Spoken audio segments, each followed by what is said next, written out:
आप सभी जितने भी अभिभावक हैं, बच्चे हैं, मैं उनसे बात करना चाहता हूँ। अभी तक आप लोग जो है कि ओएसएम सीबीएसई इन सब चीज़ों के पीछे पड़े हैं, लेकिन ओरिजिनल में कहाँ दिक्कत है, कहाँ परेशानी है, उस पर आप लोगों को सोचना चाहिए। तो कहाँ दिक्कत है? अब देखिए, हमारे शिक्षा मंत्रालय के अंतर्गत एनसीईआरटी भी आता है और सीबीएसई भी आता है।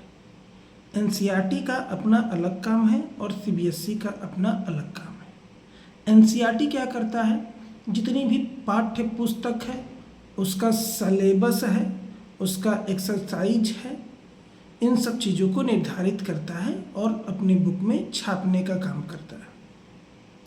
जबकि सीबीएसई क्या करता है, सीबीएसई एग्ज़ाम कंडक्ट कराता है, मार्किंग स्कीम प्रोवाइड कराता है और रिजल्ट डिस्ट्रीब्यूट करता है। ये सीबीएसई का काम। प्रॉब्लम कहाँ आ रहा है? प्रॉब्लम आ रहा है सीबीएसई और एनसीईआरटी के बीच में तालमेल का ना होना। और ये जब तक इन दोनों के बीच में तालमेल नहीं बैठेगा, बच्चे लगातार हर साल परेशान होते रहेंगे। शिक्षा मंत्रालय इसीलिए बनाया गया है ताकि जितने भी उनके अंतर्गत संस्थाएं हैं, उनको एक छत के नीचे लाए, बैठे, विचार विमर्श करे, उसके बाद कोई एक डिसीजन पे आया जाए और उसके बाद ही कोई निर्णय लिया जाए।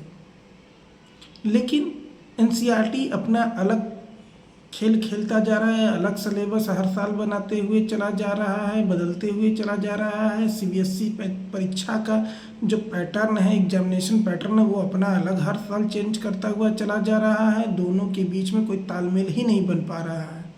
तो बच्चे क्या करें?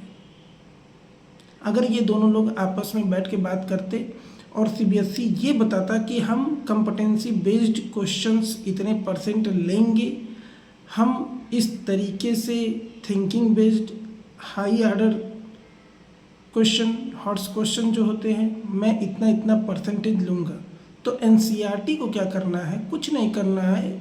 उसका जो भी अपना कॉन्सेप्ट बेस्ड थ्योरी है, पढ़ाई है, सिलेबस है, उसको बनाए रखे। लेकिन जो भी चैप्टर है, हर चैप्टर के अंत में एक एक्सरसाइज होता है। उस एक्सरसाइज में जो भी परीक्षा पैटर्न है, उसका क्वेश्चन रहना चाहिए, ताकि बच्चे उस सिलेबस, उस चैप्टर को कंप्लीट करने के बाद उस पर प्रैक्टिस कर सके। लेकिन सीबीएसई, एनसीईआरटी अपने में ही जो रजमाइश किए हुए हैं कि कौन बढ़िया है, कौन बढ़िया है, कौन तेज है, इस चक्कर में बच्चे परेशान होते जाएंगे। ऑन स्क्रीन का जो मामला है वो मामला है, लेकिन जड़ कहाँ खराब है, वहाँ जो ज़्यादा हमको ध्यान देना चाहिए। इसलिए मैं सीबीएसई और एनसीईआरटी इन दोनों के बिहाफ पे ये बात करना चाहता हूँ या कहना चाहता हूँ कि अगर आप चाहते हैं कि बच्चे परेशान ना हों, तो आप पहले सीबीएसई और एनसीईआरटी को एक साथ बैठाइए और उनसे बातचीत करिए कि सीबीएसई का परीक्षा पैटर्न का प्रारूप क्या होगा। तब एनसीईआरटी जो है उसके हिसाब से अपने सिलेबस को चेंज ना करे, जैसे भी जो भी सिलेबस है वो सिलेबस रखे, लेकिन सिलेबस के अंत में जो एक्सरसाइज है, उस एक्सरसाइज में सीबीएसई जिस परीक्षा पैटर्न का बात कर रहा है उसका एक्सरसाइज होना जरूरी है। तभी बच्चे ग्रोथ भी कर पाएंगे और टीचर भी समझ पाएंगे कि उनको किस तरीके से इस चैप्टर को पढ़ाना है या किस तरीके से इस चैप्टर को बच्चों को समझाना है। आप लोग क्या करते हैं, पढ़ाते रहें, सीबीएसई एनसीईआरटी दे दिया गया, बट टीचर पढ़ा रहे हैं, कॉन्सेप्ट बेस्ड है, थ्योरी बेस्ड है, इन सब चीज़ों पे बातें चलती चली जा रही हैं। और आप फरवरी में, मार्च में एग्ज़ाम होता है, फरवरी में आके आप कह देते हैं कि परीक्षा में ये चीज़ें रहेंगी, परीक्षा का ये पैटर्न होगा, अब डिजिटल चेकिंग होगा। तो ऐसा ना करें। जो भी है उसका एक प्लान बनाइए और एक साल पहले ही उसको डिसाइड कर लीजिए। आप लोग IAS PCS हैं, चेयरमैन हैं CBSE के, सचिव हैं, जितने भी आला अधिकारी हैं, सभी लोग